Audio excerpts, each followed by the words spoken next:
Zoom FM é uma emissora comunitária mantida pela Associação Cultural Zoom FM de Santo André. Bem, Camille, o assunto de hoje é medicina tradicional chinesa. Sim. Então, vamos começar. Vamos lá. Então, queria que você falasse um pouco sobre a medicina tradicional chinesa. Como funciona? Bom, o termo MTC, né, que vem de medicina tradicional chinesa, ele engloba uma série de técnicas, assim como a medicina moderna ocidental, né, a medicina moderna ocidental, a gente tem a área médica, mas a gente tem todas as áreas, como fisioterapia, fonoaudiologia, enfermagem. A mesma coisa você vai ter na MTC, só que na MTC você vai ter uma série de práticas, de técnicas que formam ela. Dentre elas a gente tem a acupuntura. Então, um erro que se comete muito é acreditar que medicina chinesa é acupuntura, e na verdade não. A acupuntura é apenas um segmento da MTC. Então, dentre elas você vai ter a ventosa, moxa, fitoterapia, dietoterapia, práticas de atividade física como Qigong, Tai Chi, que servem para que você possa realmente restabelecer a sua saúde, né, e preservar ela, né, não só restabelecer caso você esteja convalescente, né, ou doente, mas também manter a saúde. Esse é o principal objetivo da MTC. E acho que até um momento importante da gente tentar quebrar algumas nomenclaturas equivocadas na sociedade. Durante muito tempo, essas práticas, que eu sou um defensor, quem me conhece sabe, chamava-se de alternativas. Sim. Então, eu gostaria que você falasse sobre esse assunto, porque está na hora da gente começar a levar informação de qualidade, né? Então, esse é um tema polêmico, porque é muito comum ainda as pessoas chamarem de medicina alternativa como se fosse um recurso por ser algo fora do padrão, né? Só que foi fora do padrão há 50 anos atrás. Hoje já se tornou padrão. Quase todas as pessoas em algum momento já passou por alguma técnica, nem que seja uma massagem no shopping, né? Ela já fez alguma técnica ligada à medicina oriental, seja não a tradicional chinesa, mas oriental em geral, seja japonesa, vietnamita, coreana.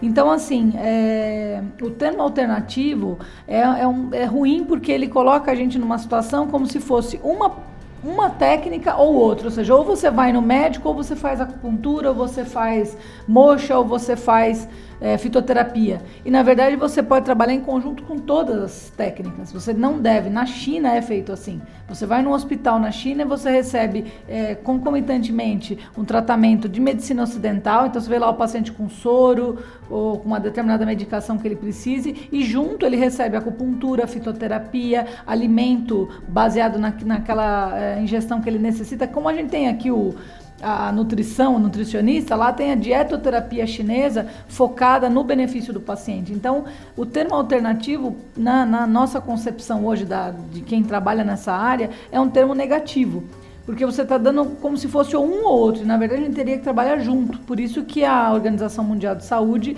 hoje criou a nomenclatura de medicina complementar e mais abrangente ainda, que é o termo mais usado internacionalmente, é medicina integrativa, que inclusive é como hoje o governo também usa, né? Práticas integrativas e complementares, que é o termo mais abrangente, porque a ideia é integrar, é complementar e não competir com a medicina moderna. Quais os métodos terapêuticos da medicina tradicional chinesa? Bom, ela é baseada basicamente em 8 pilares, né? Que envolvem a acupuntura, a moxa bustão, que é a técnica que aquece os pontos de acupuntura. Foi uma técnica que surgiu no norte da China e o objetivo principal é substituir o sol, literalmente. Né? A gente sabe que a ausência de sol hoje, inclusive está sendo feita campanha para isso, por causa da queda de vitamina D, magnésio e facilitando o problema de osteopenia e osteoporose, porque a gente hoje põe muita roupa, põe protetor solar, as poucas áreas que ficam de fora, protetor solar, então você não tem essa troca.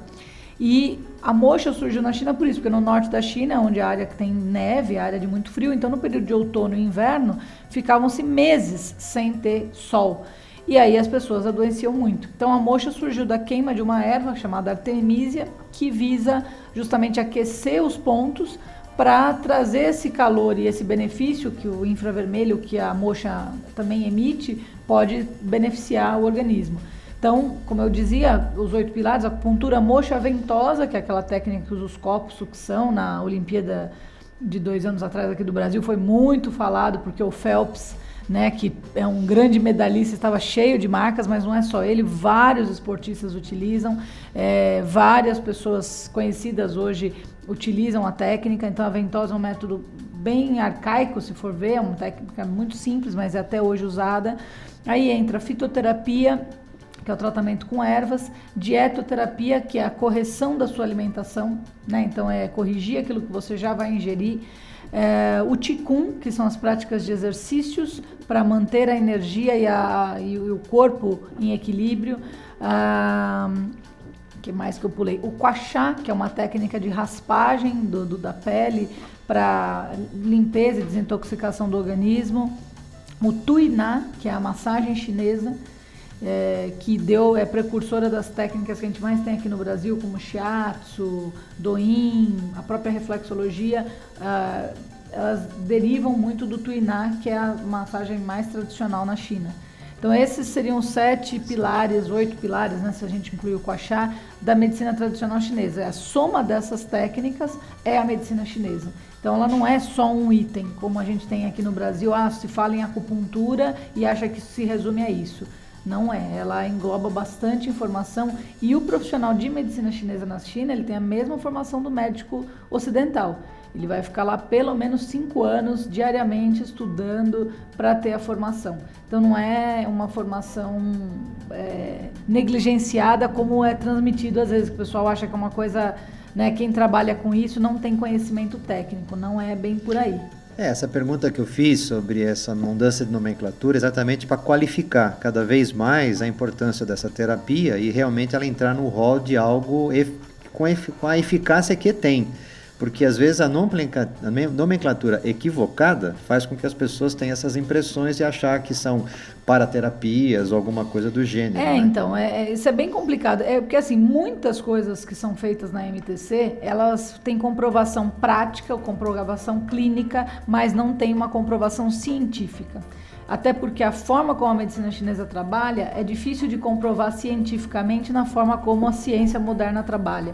A medicina chinesa trabalha o indivíduo. Então, o que a gente tem muito de artigo científico por aí é estudo de caso.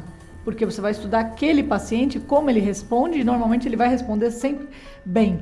O problema é que a medicina moderna, ela trabalha muito com grande escala. Então, vai fazer lá uma quantidade X de pessoas vão receber aquele determinado recurso com uma determinada doença clínica e vai ter um resultado. E isso é difícil, porque cada paciente vai responder de uma forma, não porque a técnica não funcione, mas porque o organismo dele responde diferente. É diferente de quando você coloca uma substância química pronta, como uma medicação alopata, que ela já tem um efeito específico. Tanto que, geralmente na bula, tem lá uma pancada de reações adversas, que é aquilo, o laboratório está se garantindo, olha, pode acontecer tudo isso, você aí vai depender do seu organismo, ele também fala isso, só que a medicação tem uma ação X. A medicina chinesa não é assim, ela não trabalha arriscando, ela não chega no ponto de acupuntura no paciente a esmo. Eu vou avaliar o caso de acordo com todos os estudos que a gente tem e literatura e prática clínica, vai fazer a escolha de pontos melhor para ele com o mínimo de efeito contrário, né? De preferência nulo efeito contrário, só efeitos positivos, ou seja, ou melhora ou fica igual, mas não piorar. Então esse é um grande conflito. Então para muitas pessoas a medicina chinesa é vista como pseudociência, mas é o que a gente comenta, a cada dia mais saindo estudos que comprovam tudo o que os chineses falavam. O problema é que eles tinham tanto conhecimento que tem exames hoje que ainda não conseguem comprovar o que eles falavam. Eles falavam olhando o corpo só, comparando com as alterações da natureza, alteração clínica, e tem exame que não consegue comprovar. Hoje a gente tem muitos recursos que nos ajudam, ressonância, fazer o estímulo com o paciente recebendo ou passando por uma ressonância magnética, ou recebendo eletrodos no cérebro para você poder ter uma ideia de qual é o impulso elétrico liberado, quais as substâncias químicas liberadas. Então, assim, hoje a gente tem muito mais acesso, mas ainda tem essa questão, sabe, das pessoas acharem que porque não tem 100% de comprovação científica, então não funciona ou é passível de de erros, né? E aí é complicado, porque aí entra essa coisa do alternativo, de ser visto como uma medicina quase que curandeirismo, e não é bem por aí, né? Inclusive eu tenho até uma experiência pessoal, né? Eu só estou aqui escrevendo hoje porque um aluno seu, meu amigo Danilo Zampol, fisioterapeuta do Clube MESC, inclusive manda um abraço, provavelmente deve estar nos ouvindo. Com certeza. Né? Ele fez em mim, utilizou a técnica de ventosas, uma recuperação de uma região de ombro, né? E foi muito eficaz, muito interessante. Tá? Tem uma pergunta também que sempre se faz, inclusive na semana passada, conversando com o profissional Marcelo, que esteve aqui também, falamos muito sobre a crioterapia. Sim. E eu percebo que a medicina chinesa, ela trabalha muito a parte de estímulo de calor. Sim. Então eu queria que você discutisse um pouco sobre isso, por favor. Então, a medicina chinesa, ela é muito simples, né? Ela é tão simples que as pessoas têm dificuldade às vezes de aceitá-la, mas ela é muito eficiente porque ela simplesmente observa a natureza, que a gente fala. O nosso corpo, ele tolera 3, 4 pontos de temperatura acima, ou seja, nossa temperatura normal é de 36,5, a gente tolera aí 40 graus, lógico, vamos estar tendo tremor, mal-estar, mas a gente está vivo. Só que se eu tiver um ponto a menos, eu já entro em hipotermia, meus órgãos começam a falhar e eu vou ter uma parada cardíaca. Então, assim, o nosso corpo, ele tolera muito melhor o calor, né? Tanto que é muito mais difícil, você tem os problemas relacionados ao calor, mas, por exemplo, pacientes idosos que estiverem nos ouvindo sabem disso, o quanto eles devem estar sofrendo com essa mudança de tempo, e aí agora o frio, e essas mudanças bruscas que estão tendo de ficar muito frio, para o nosso ambiente, lógico, para uma pessoa que está acostumada com frio de neve, aqui é pouco ainda, mas o que acontece? A pessoa tem uma tolerância muito menor, né? Outra coisa que o oriental fala muito simples só se olhar o corpo de uma pessoa morta. Pessoa morta, ela é o quê? Dura, rígida e fria. Ou seja, frio e falta de atividade física, falta de movimento, leva à morte. Né? Então ele acredita que quando você olha uma criança, como é que a criança é? Pouquinho que ela corre, ela já está suando, vermelha e cheia de energia. Então a criança é o sinônimo de saúde plena, né? Enquanto que o idoso é o sinônimo de que o corpo dele já está padecendo e caminhando para a morte. Quando você tem um idoso que ele é superativo, né, que ele fala que ele não é friorento, né? Quando eu vejo idoso com camiseta e bermuda, eu falo, esse tem saúde. Porque geralmente o idoso debilitado, ele sempre vai estar extremamente agasalhado até no calor. Porque ele é friorento, porque ele já está tendo uma perda natural de energia. O corpo dele está se deteriorando, é a nossa vida. O nosso corpo foi feito para isso, né? A matéria foi feita para se transformar. Então, assim, a diferença gritante é essa. A crioterapia é interessante, até porque minha formação é na fisioterapia também, mas nas primeiras horas de uma lesão. Para quê? Para prevenir o edema, o hematoma e até promover uma analgesia. O problema da crioterapia é o uso indiscriminado dela, mesmo quando o paciente tem um problema crônico. Então eu, infelizmente, até antes mesmo de eu ser físio, eu pegava pacientes idosos com artrose de joelho, por exemplo, que tinham passado por algum profissional que mandou ele pôr gelo direto. E quanto mais tempo o paciente fazia isso, mais dor ele tinha. Porque imagina, ele já tem rigidez. A região já tanto que tem uma expressão para ombro rígido que chama ombro congelado. Aí você vai pôr gelo num local que chama ombro congelado, ou seja, que ele está rígido, que quanto mais parado, até o paciente ele te fala, sabe quando alivia? Quando eu estou lidando com as coisas, que eu estou me mexendo, que o corpo está quente, aí passa a dor. Pô, se quando o corpo está quente, melhora. Quando faz movimento, melhora. Quando ele fala que toma banho quentinho e deixa cair água quente, melhora. Eu vou pôr gelo por quê? O próprio corpo dele está respondendo. Então, o que eu percebo que às vezes falta é consciência do próprio profissional. Ele aprendeu aquilo na academia, né? Quando eu digo na academia, na faculdade, e ele acha que aquilo é regra. O gelo, ele é analgésico? Óbvio, porque ele corta o impulso. Você perde a comunicação nervosa, você cria um bloqueio. Então, você não sente a dor, mas a dor está lá. Quando o calor sai, a dor volta às vezes pior, porque volta junto de rigidez muscular, né, articular. Então, assim, por isso que a medicina chinesa preza pelo calor. E por isso que a moxa, além de tudo, a erva usada, a artemisia, ela tem uma ação anti-inflamatória. né? Se eu não me engano, em 2015, uma médica chamada Tai Yu, ela ganhou Nobel por um trabalho que ela fez sobre Artemisia, Nobel de Medicina. Então, assim, cada vez mais está se comprovando os efeitos que a medicina chinesa tem.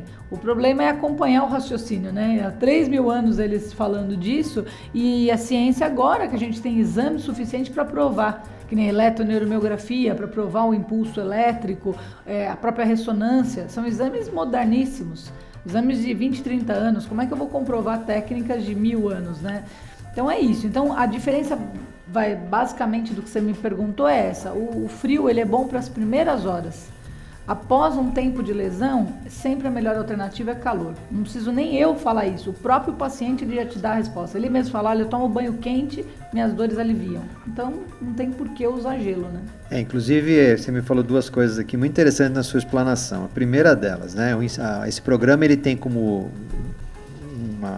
um alicerce básico de estimular as pessoas a acreditarem na vida e saírem do sedentarismo. Nós temos aqui uma luta contra o sedentarismo e você acabou de falar, né, o quanto é importante a movimentação. Nosso público de ouvintes é bem variado e nós temos, principalmente os idosos, eles também são nossos ouvintes. Sim. Inclusive, até mando um abraço às pessoas lá do bairro Campestre, que eu tenho o seu Teixeira lá de 90 anos, fazendo atividade regular, e ele... Por isso que ele tem 90 anos. Exatamente, tá certo? Então, estilo de vida ativo, o que a gente está sempre preconizando, tá? E a outra coisa, que você reforçou bem, é o profissional individualizar o atendimento. Sim. Né? Eu acho que eu sempre batalho aqui da boa formação, sim, a continuidade de uma boa formação, mas que nós na área profissional, na atuação, nós consigamos olhar que cada indivíduo tem uma história, e tem que ser individualizado. E não ser radical. Acho que a gente tem que parar de ser muito extremistas nas nossas condutas, nas nossas vidas. Sim. Nem profissionalmente, na nossa vida mesmo, né? Sem dúvida. E eu acho que essa questão, até complementando o que você falou da formação, é fundamental. Às vezes eu vejo muito profissional criticando áreas complementares aí, sem o conhecimento. Né? E isso é muito triste. Por exemplo, às vezes até um profissional da área de medicina que fala, não vai fazer isso daí que não funciona.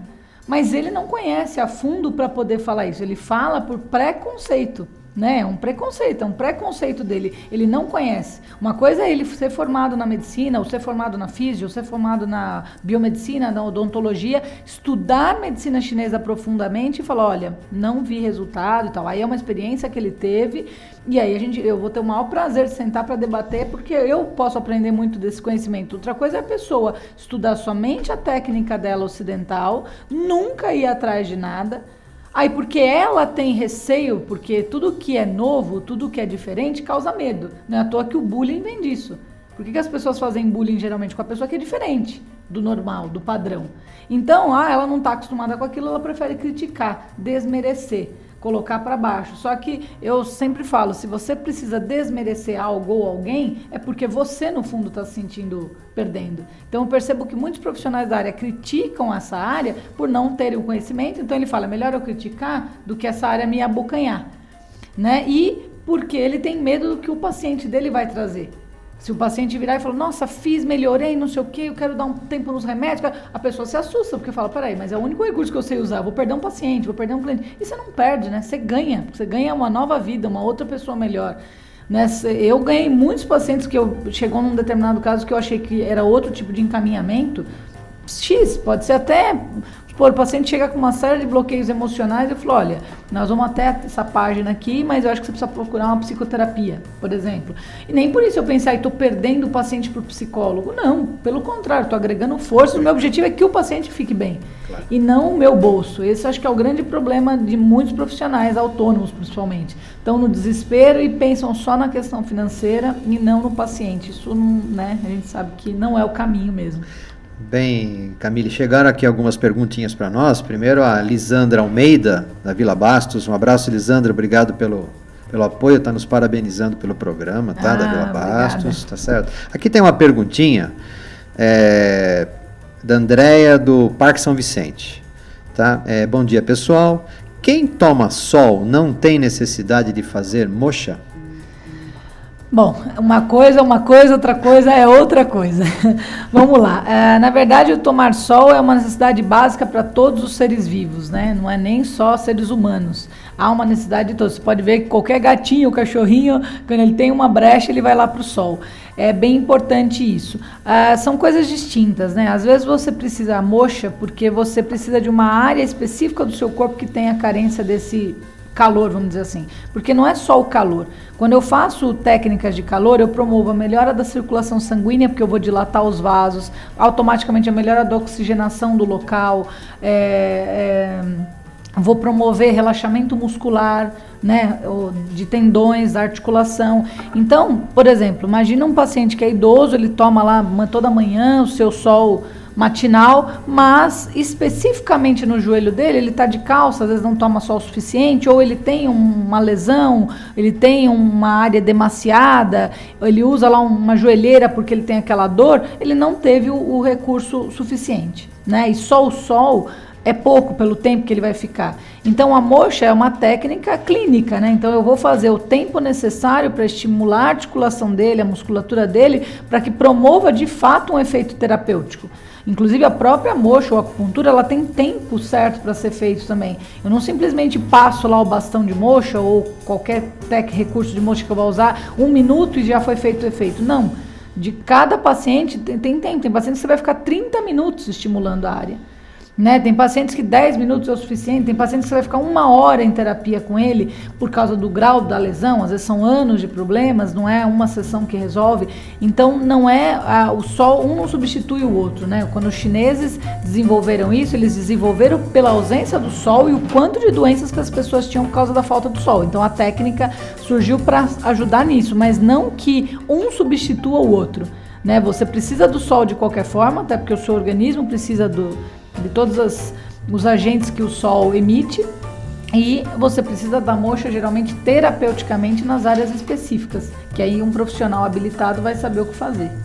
É isso. Aqui tem uma outra perguntinha do Donizete Souza de Mauá. Ele diz assim, existe diferença entre a medicina de cada país oriental? Sim, na verdade assim, o que a história nos mostra, a medicina chinesa é o berço de todas as outras, porque basicamente os outros povos foram povos dissidentes da China, que ainda é um grande país, né, mas foi um grande império. Então o Japão, a Coreia, Vietnã, Mongólia, toda essa região ali acaba tendo... são dissidentes do povo chinês, então eles desenvolveram depois a sua própria história. Então, eu tive a oportunidade de, em 2010, ir para a Coreia do Sul, em Seul, e na Universidade de Medicina Tradicional Coreana, eles fazem as mesmas práticas, é a mesma coisa, acupuntura, tudo, moxa, ventosa e tal, só que eles desenvolveram formas diferentes de fazer os estímulos, eles passam o conhecimento, às vezes o tempo, por exemplo, a acupuntura mesmo. A acupuntura chinesa tradicional não usa aquele tubinho, quem já recebeu acupuntura e está ouvindo deve saber, a gente tem sempre um tubinho que chama mandril ou tubo guia, no qual você apoia a agulha para penetrar na pele. Isso veio dos japoneses, então é usado no Japão, na Coreia, mas na China não é usual, né? Na China eles aplicam a agulha sem auxílio de tubo algum, diretamente na pele, inclusive o que faz com que o estímulo seja mais doloroso. Então a acupuntura japonesa para algumas pessoas é mais sutil, alivia mais. Enfim, existe sim diferença e cada povo passa esse conhecimento de uma forma diferente, até para nós mesmo. A gente pegou muito conhecimento da colônia japonesa, né? Porque depois do Japão, o Brasil é a segunda maior colônia, né, do mundo. Então a gente pegou muita informação do povo japonês, imigrante, só que quando a gente começou a ter acesso a ir para a China, ir para a Coreia, a gente começou a diferenciar que realmente cada um, né, Vietnã, trabalha de formas específicas para cada país. Similares, mas específicas em cada país. Ok, vamos agora tocar mais uma musiquinha, vamos tocar a sua indicação, tá bom? Aproveitando para dizer que o Caminhando para a Saúde tem o apoio cultural da Mirai Digital Consultoria. A Mirai Digital Consultoria foi criada para suprir a sua necessidade de inclusão digital. consultoria para redes sociais, assessoria, cartão digital interativo, criação de marca e sites, layout de páginas e posts para mídias sociais, layout de banners, reposicionamento no Google, entre outros. Seja digital você também.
I seek and I find in you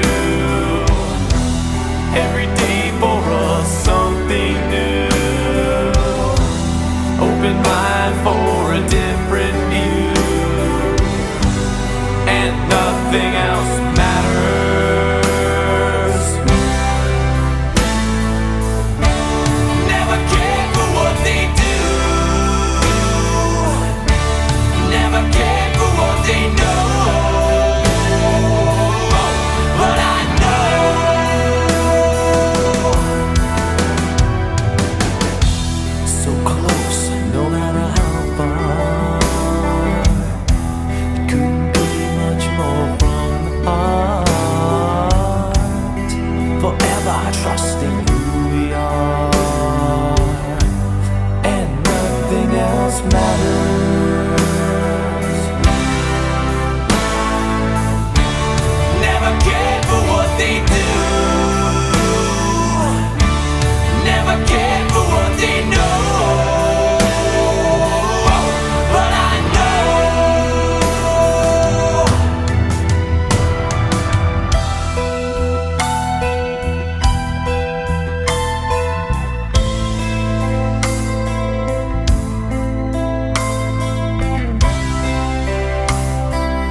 Myself this way.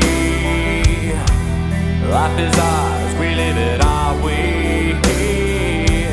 All these words I don't just say, and nothing else matters. Trust I seek and I find in you every day for us something new. Open mind for a different view, and nothing else matters. Never cared for what they say, never cared for games they play, never cared for what they do, never cared for what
Thank